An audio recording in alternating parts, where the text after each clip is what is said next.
The Gold Ribbon of Merit by Amperian Brum.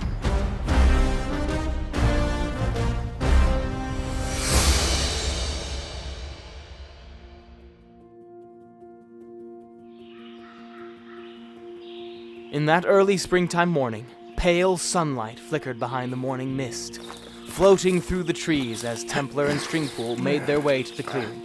Neither had been back in High Rock, let alone in their favorite woods, for 4 years. The trees had changed little, even if they had. Stringpool had a handsome blonde mustache, now stiffened and spiked with wax. And Templar seemed to be a completely alien creature to the young lad who searched for adventure in the ancient grove. He was much quieter, as if scarred within as well as without. They each carried their bows and quivers with extra care as they maneuvered their way through the clusters of vine and branch. This is the path that used to lead to your old house, isn't it, old boy? Templar glanced at the overgrowth and nodded before continuing on. I thought so. I remember it because you used to run down it every time you got a bloody nose. I know I can't offend you, but I have to say it's hard to believe that you ended up a soldier. How's your family? The same. A bit more pompous, if that's possible. It's obvious they wish I'd come back from the academy, but there's nothing much for me here. At least not until I collect my inheritance. Oh!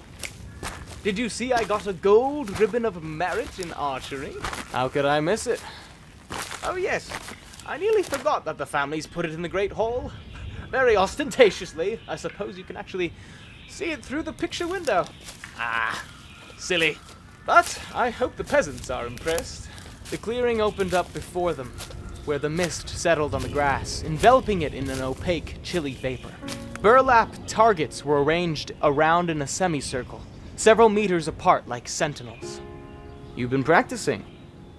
Well, a bit. I've only been back in town for a few days. My parents said you got here a week ago? That's right. My unit's camped a few miles east, and I thought I'd visit the old haunts. A lot's changed. I could hardly recognize anything at all. Templar looked down at the valley below, to the vast, empty, tilled ground, stretching out for miles around. Looks like a good planting. My family's rather spread out since yours left. There was some discussion, I think, about keeping your old house up, but it seemed a little sentimental, especially as there was fertile ground beneath. Stringpool strung his bow carefully. It was a beautiful piece of art. Darkest ebony and spun silver filigrees, handcrafted for him in Wayrest. He looked over at Templar stringing his bow, and felt a twinge of pity. It was a sad, weathered utensil bound together with strips of fabric. If that's how they taught you to string your bow, you need some advisors from the academy in that army of yours. The untightened loop is supposed to look like an X in an O. Yours looks like a Z and a Y. It works for me. I should tell you, I won't be able to make an afternoon of this. I'm supposed to join my unit this evening.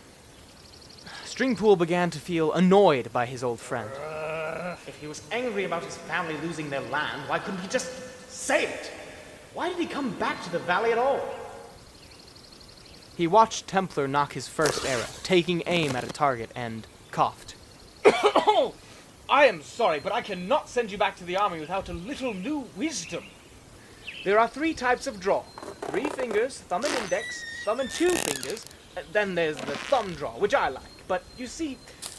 Stringpool showed Templar the small leather loop fastened on the cord of his bow. You need to have one of these thingies, or you'll tear your thumb right off. I think I like my stupid method best. Don't be pig-headed, Templar. They didn't give me the gold ribbon of merit for nothing. I had demonstrated shooting from under a shield, standing, sitting, squatting, kneeling, and sitting on horseback. This is practical information I'm imparting for the sake of our friendship, which I, at least, haven't completely forgotten. Sweet Kinneret, I remember when you were just an oily little squirt begging for this kind of guidance. Templar looked at Stringpool for a moment and lowered his bow. Show me. Stringpool relaxed, shook away the tensions that had been building.